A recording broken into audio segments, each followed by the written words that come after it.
یعنی پہچانی شخصیت، ناظم تعلیمات، مرکزی جمعیت اہل حدیث صوبہ سندھ، ہر دل عزیز شخصیت فضیلت الشیخ مفتی محمد رفیق سلفی صاحب سے میں درخواست کروں گا کہ وہ آئیں اور اپنے موضوع پر ہمیں خطاب فرمائیں۔ فضیلت الشیخ مفتی محمد رفیق سلفی صاحب۔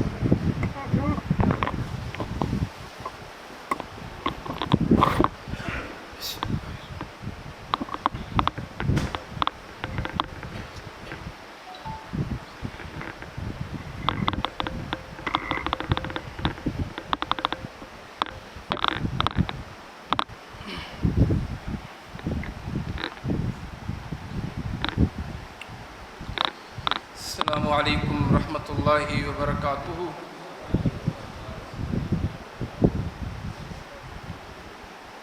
الحمد للہ علی نعمہ الظاہرۃ والباطنہ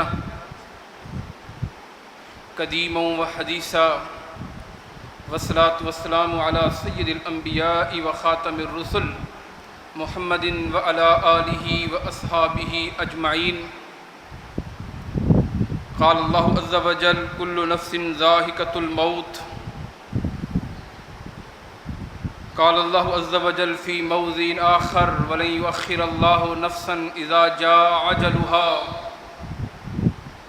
قال رسول اللہ صلی اللہ علیہ وسلم اکثر ذکر ہاضم اللذات۔ مختصر حمد و ثناء کے بعد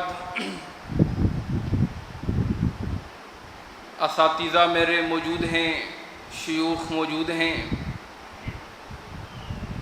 جو موضوع مجھے دیا گیا ہے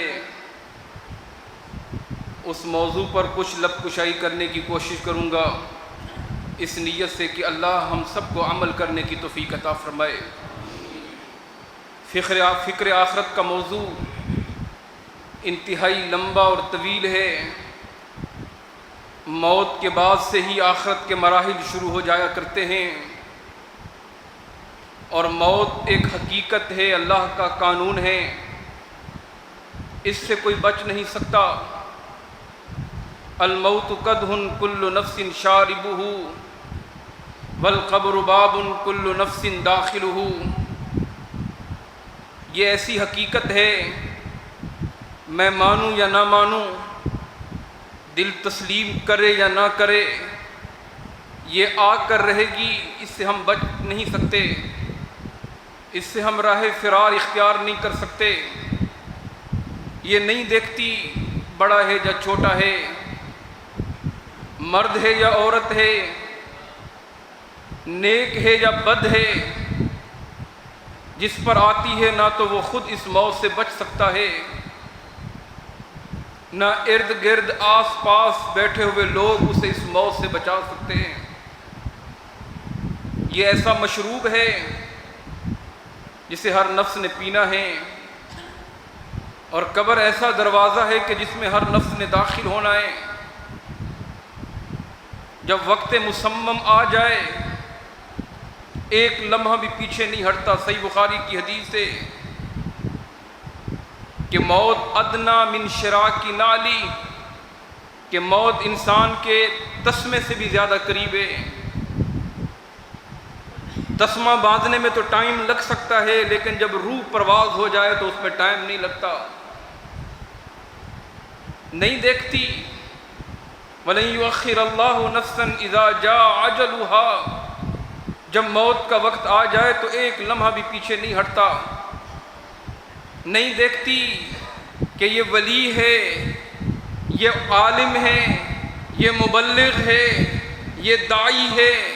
نہیں دیکھتی یہ نبی ہے۔ کوئی نبی رہا، کوئی نہیں رہا۔ کہا لو کان فی الدنیا بقاء لما مات خیر المرسلین محمد، اگر دنیا میں کسی کو بقا ملتی، ہمیشگی ملتی، تو جناب محمد رسول اللہ صلی اللہ علیہ وسلم، وہ بھی دنیا سے چلے گئے ہیں، وہ بھی اللہ کو پیارے ہو گئے ہیں۔ ہم نے بھی اس دنیا سے جانا ہے۔ بقا، استثناء، یہ کسی کو نہیں ہے، کسی نے پہلے جانا ہے، کسی نے بعد میں جانا ہے۔ وہ صحیح بخاری کی حدیث، صحیح مسلم میں بھی، کہ جب اللہ نے ملک الموت کو موسیٰ علیہ السلام کے پاس بھیجا ارسل ملک الموت الی موسیٰ فلما جاءہ سکہ، جناب موسیٰ علیہ السلام نے اسے مکہ دے مارا۔ وہ فرشتہ اللہ کے پاس گیا، ارسلتنی الی عبد لا یرید الموت، اللہ مجھے ایسے بندے کے پاس بھیجا ہے جو مرنا نہیں چاہتا۔ اللہ نے کہا نہیں نہیں، میرا یہ قانون نہیں ہے، میرا یہ دستور نہیں ہے، میرا یہ نظام نہیں ہے۔ میں نے جسے سانس دی ہے، جسے روح دی ہے، جسے زندگی دی ہے، اس کی روح پرواز ہونی ہے۔ جاؤ موسیٰ سے کہو اگر کچھ سال زندہ رہنا چاہتے ہو تو جانور کے نیچے، بیل کے نیچے ہاتھ رکھ دیں، بِكُلِّ شَعْرَةٍ سَنَةٍ، ہاتھ میں جتنے بال آئیں گے اتنے سال عمر بڑھ جائے گی۔ حضرت موسیٰ فرمانے لگے پھر کیا ہوگا؟ فرمایا ثم الموت، پھر موت آ جائے گی۔ یہ حقیقت ہے۔ جناب موسیٰ علیہ السلام نے فرمایا اگر اس سے بچ نہیں سکتے، اگر اس سے ہمیں استثناء نہیں مل سکتی تو الآن تو موت ابھی آ جائے۔ یہ حقیقت ہے، کل نفس ذائقۃ الموت۔ بڑوں کو دیکھیے، ماں باپ کو دیکھیے، ان کے ماں باپ کو دیکھیے، سب دنیا سے چلے گئے۔ یہ زندگی چند لمحات کی زندگی ہے، چند سالوں کی زندگی ہے۔ اسے لگا دیجیے اللہ کی عبادت میں، اسے لگا دیجیے اللہ کی بندگی میں، اسے لگا دیجیے توبہ استغفار میں۔ یہ زندگی اور موت کیوں ہے؟ قل ان الموت الذی، قرآن پڑھیے، یہ زندگی اور موت کیوں بنائی اللہ نے؟ اللہ یہ دیکھنا چاہتے ہیں خلق الموت والحیات لیبلوکم ایکم احسن عملا، اچھے عمل کون کرنا چاہتے ہیں؟ اللہ کو راضی کون کرنا چاہتا ہے؟ میں جتنا بھاگوں، میں جتنا راہ فرار اختیار کروں، میں جتنا موت سے نفرت کروں، میں جتنا دنیا سے محبت کروں، ایک دن میرا جنازہ اٹھنا ہے، ایک دن روح پرواز ہونی ہے، ایک دن سانس نے رک جانا ہے۔ اینما تکونوا یدرککم الموت ولو کنتم فی بروج مشیدہ، تم جہاں کہیں بھی ہو، مضبوط قلعوں میں بیٹھ جاؤ، بنکر میں بیٹھ جاؤ کہ یہاں موت نہیں آئے گی۔ فرمایا تمہیں وہاں بھی موت آئے گی، اور کوئی معلوم نہیں، کسی کو پتہ نہیں کب آئے گی، کس وقت آئے گی، کس گھڑی میں آئے گی، جوانی میں آئے گی، جب بڑھاپے میں آئے گی، خواہشات کی تکمیل کے بعد آئے گی، جب پہلے آئے گی، گھر میں آئے گی یا گھر سے باہر آئے گی، ملک میں آئے گی یا دیار غیر میں آئے گی، کس حالت میں آئے گی، کس کیفیت میں آئے گی، کوئی نہیں جانتا۔ ما تدری نفس ماذا تکسب غدا وما تدری نفس بأی ارض تموت، کوئی نہیں جانتا کہاں مرے گا، کس جگہ مرے گا، کس حال میں مرے گا۔ کل من علیہا فان، اور کن چکروں میں رہ گئے، کن چکروں میں رہ گئے۔ موت کو بھلا دیا، آخرت کو بھلا دیا، قبر کو بھلا دیا، اللہ کے سامنے کھڑے ہونے کو بھلا دیا، حساب و کتاب کو بھلا دیا۔ صحابی رسول اللہ کے رسول سے پوچھتے ہیں اللہ کے رسول مجھے کوئی وصیت کرے، مجھے کوئی نصیحت کرے، مجھے کوئی ایسا عمل بتائیں کہ میں جنت میں چلا جاؤں۔ کہا موت سے بڑی نصیحت کوئی نہیں ہے، موت سے بڑی کوئی نصیحت نہیں ہے، اسے یاد کرو، اس منظر کو پلے باندھو۔ اگر دل سخت ہو گئے ہیں، دل پتھر بن گئے ہیں، دل ہجارہ ہو گئے تو انہیں یاد کرو جو کل تک جوان تھے، کل تک چلا اور پھرا کرتے تھے، آج وہ مٹی کا ڈھیر بن چکے ہیں۔ اگر دل پتھر ہو چکے ہیں، قبرستان جاؤ اور ان قبروں کو دیکھو، وہ ہر ایک قبر یہ کہے گی او کل میں تیری طرح جوان تھا، کل میں تیری طرح چلتا اور پھرتا تھا۔ جب ایک حقیقت ہے تو ہم اسے یاد کیوں نہیں کرتے؟ اس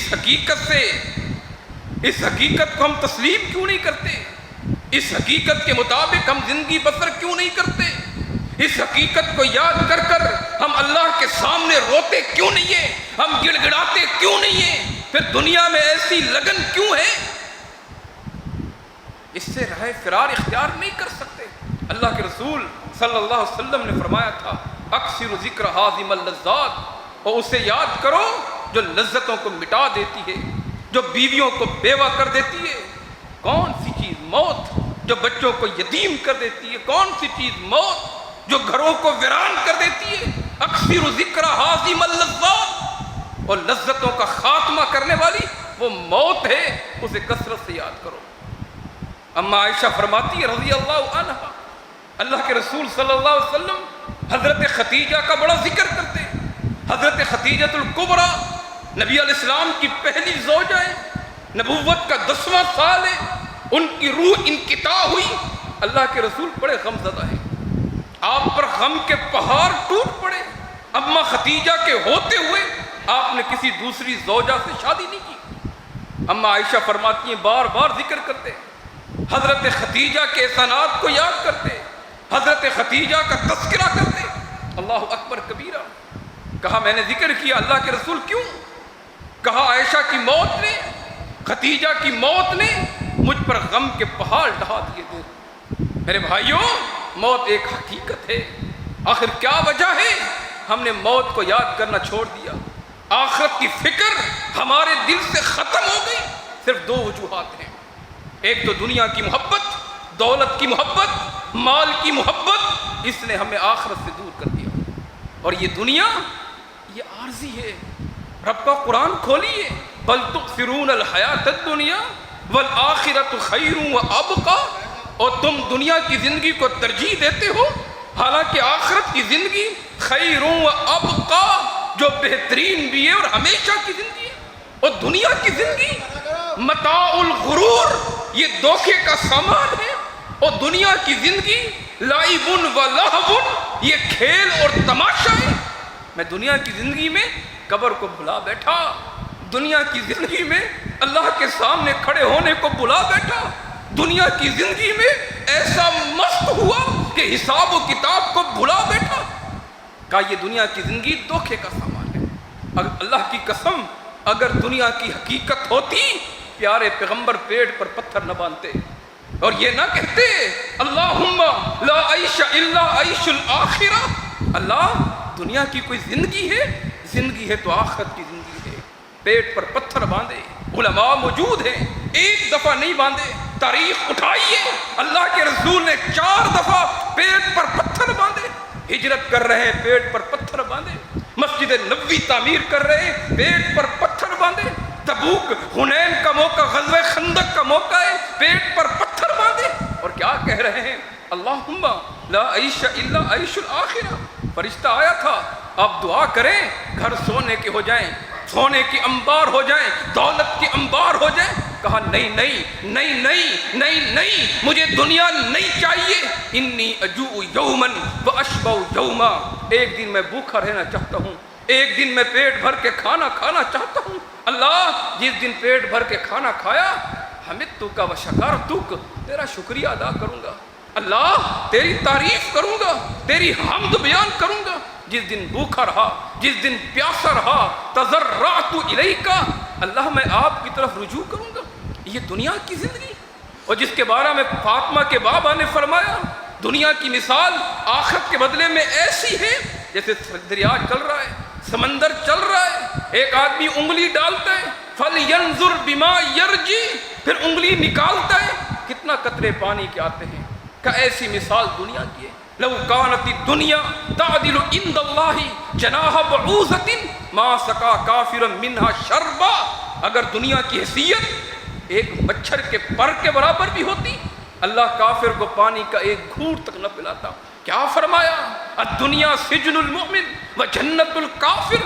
عبداللہ ابن عمر فرماتے ہیں، صحیح بخاری، اخذ رسول اللہ صلی اللہ علیہ وسلم بمنکبیہ، اللہ کے رسول نے میرے دونوں کندھوں کو ہاتھ لگایا اور کیا فرمایا؟ عبداللہ کن فی الدنیا کأنک غریب او عابر السبیل، دنیا میں ایسے رہے جیسے کوئی مسافر ہوتا ہے، جیسے کوئی اجنبی ہوتا ہے جس کو کوئی نہیں جانتا۔ دنیا میں ایسے زندگی گزارو، کن فی الدنیا کأنک غریب او عابر السبیل۔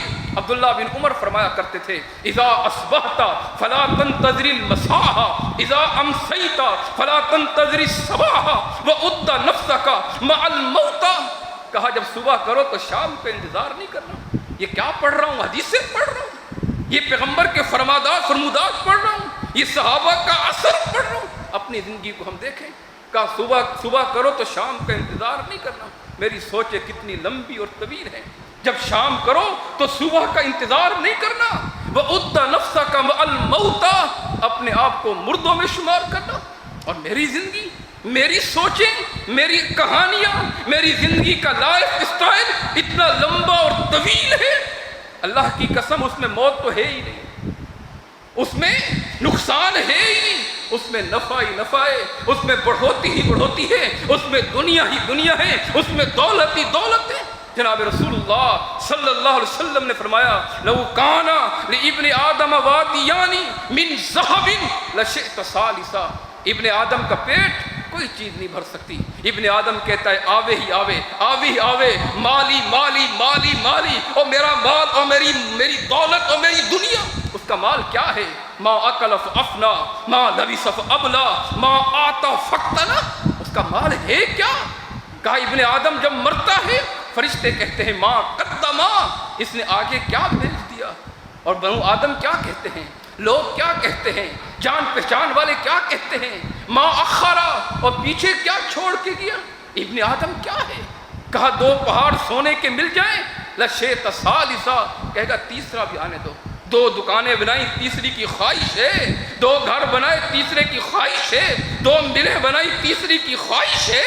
لا یملؤ جوف ابن آدم الا التراب، اس کے پیٹ کو کوئی چیز نہیں بھر سکتی سوائے مٹی کے۔ اور میں کن چکروں میں لگ گیا، موت کو بھول گیا، آخرت کو بھول گیا۔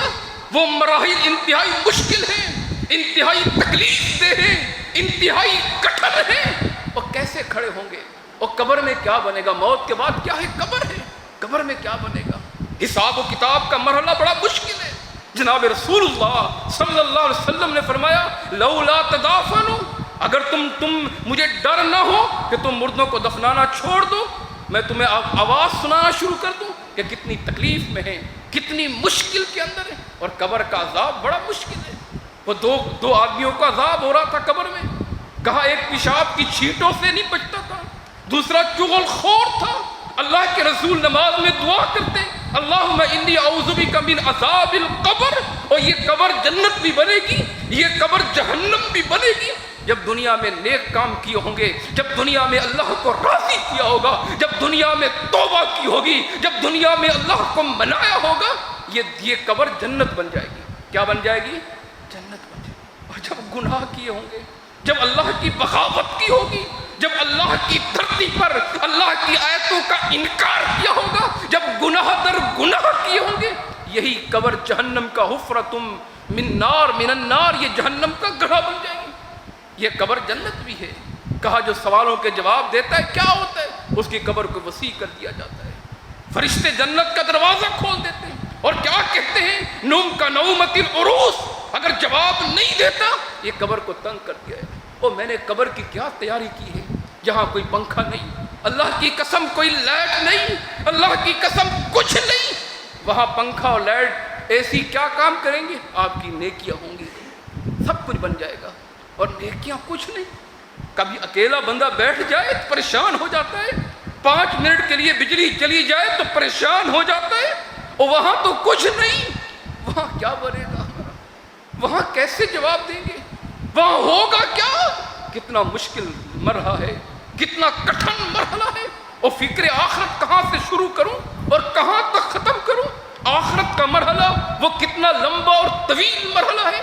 ایک دن کتنا ہوگا؟ کان مقدارہ 50,000 سنہ، اور ایک دن 50,000 سال کا ہوگا۔ 50 سال نہیں، 100 سال نہیں، 200 سال نہیں، کتنے؟ 50,000 سال کا ایک دن۔ تدنی الشمس من الخلق، سورج سوا نیزے پر ہوگا، گرمی کی تپش ہوگی، نفسی نفسی کا عالم ہوگا، اور کوئی پسینے میں شرابوں نہائے ہوں گے، کسی کا پسینہ رکبتین پر، کسی کا پسینہ کعبین تک، کسی کا پسینہ کوئی آدھے میں، کسی کا کندھے تک، اور کوئی پسینے میں نہایا ہوگا۔ وہاں کیا کام آئیں گی؟ وہاں آپ کی نیکیاں کام آئیں گی۔ وہاں کیا کام آئیں گی؟ سبعۃ یظلھم اللہ کام آئے گی۔ غور کیجئے، بڑی مشکل لمحات ہیں۔ پھر اللہ کے رسول صلی اللہ علیہ وسلم کی ایک حدیث بیان کر کے، علماء کی کثیر تعداد ہے، بیان کر کے بات ختم کرنا چاہوں گا۔ مشکل لمحات ہیں، ایک دن اتنا لمبا ہوگا، شفاعت والی حدیث پڑھیے، لوگ جائیں گے حضرت آدم کے پاس، حضرت نوح کے پاس، حضرت ابراہیم خلیل اللہ کے پاس، تمام اولو العزم رسولوں کے پاس، نبیوں کے پاس، سارے انکار کر دیں گے آج ہماری نہیں چلتی، آج ہمارا بس نہیں ہے. سارے ڈر رہے ہوں گے، لوگ کیا کہہ رہے ہوں گے، اور انبیاء کیا کہہ رہے ہوں گے. انبیاء بھی نفسی نفسی کر رہے ہوں گے، انبیاء بھی سلم سلم کہہ رہے ہوں گے. آخر میں امام الانبیاء، فاطمہ کے بابا، آمنہ کے لال، نبیوں کے سردار، کائنات کے امام جناب محمد الرسول اللہ فرماتے ہیں فَأَقْعُوا لَهُ سَاجِدًا، میں سجدے کے اندر چلا جاؤں گا، انتہائی لمبا اور طویل سجدہ کروں گا. اللہ فرمائیں گے بس کریں ارفع راسک سل تعطا واشفع تشفع، اور بس کریں میرے حبیب، بس کریں، آپ مانگیں آپ کو دیا جائے گا، آپ سفارش کریں آپ کی سفارش کو قبول کیا جائے گا. تو وہاں یہی سفارش کریں گے، اللہ حساب و کتاب شروع کرے. ایک دن 50,000 سال کا ہوگا، میرے اور آپ کے پلے میں ہے کیا؟ آپ تو پھر بھی نیک ہوں گے، میرے پلے میں کیا ہے؟ کس منہ سے اللہ کے سامنے کھڑے ہوں گے؟ اللہ کو کیسے جواب دیں گے؟ اور حضرت ابو بکر کہا کرتے تھے یا لیتنی لم تلدنی امی، کاش کہ میں ماں کے پیٹ سے پیدا نہ ہوتا، میں اللہ کو کیا جواب دوں گا؟ عمر کہا کرتے تھے عمر کا بنے گا کیا؟ عمر کیسے جواب دے گا اللہ کو؟ حضرت عثمان قبر کا ذکر ہوتا، داڑھی مبارک آنسوؤں سے بھیگ جاتی. صحیح بخاری. پوچھنے والے پوچھتے ما یبکی کا یا عثمان، کیوں روتے ہیں؟ کہا یہ قبر پہلی سیڑھی ہے، یہ پہلی پوڑی ہے، یہ پہلی زینہ ہے، یہ پہلی حساب کتاب کی جگہ ہے. من نجا فقد نجا، جو اس میں بچ گیا آگے بھی بچ گیا. اماں عائشہ کا دوپٹہ آنسوؤں سے بھیگ جاتا ہے. کون اماں عائشہ؟ جو قرآن کی حافظہ ہیں، جو دین کی عالمہ ہے، جس کی عصمت کی گواہی، جس کی عفت کی گواہی، جس کی پاک دامنی کی گواہی رب العالمین نے دی. دوپٹہ آنسوؤں سے بھیگ جاتا ہے. کہا اللہ عائشہ کا کیا بنے گا؟ عائشہ کیسے کھڑی ہوگی؟ عائشہ کیسے حساب دے گی؟ ابو درداء کو دیکھیں وغیرہ وغیرہ، صحابہ اکرام اپنا محاسبہ کر رہا ہے. ہم نے مالک ابن دینار پوری رات عبادت کرتے ہیں، صبح سفید داڑھی کو پکڑ کے کہتے اللہ مالک ابن دینار کا کیا بنے گا؟ اللہ اس سفید داڑھی کو جہنم کی آگ سے بچا دینا. اللہ یہ فکر آخرت تھی. اللہ تعالیٰ یہ تڑپ پیدا کر دے، اللہ ہم سے راضی ہو جائے. اقول قولی ھذا استغفر اللہ لی ولکم ولسائر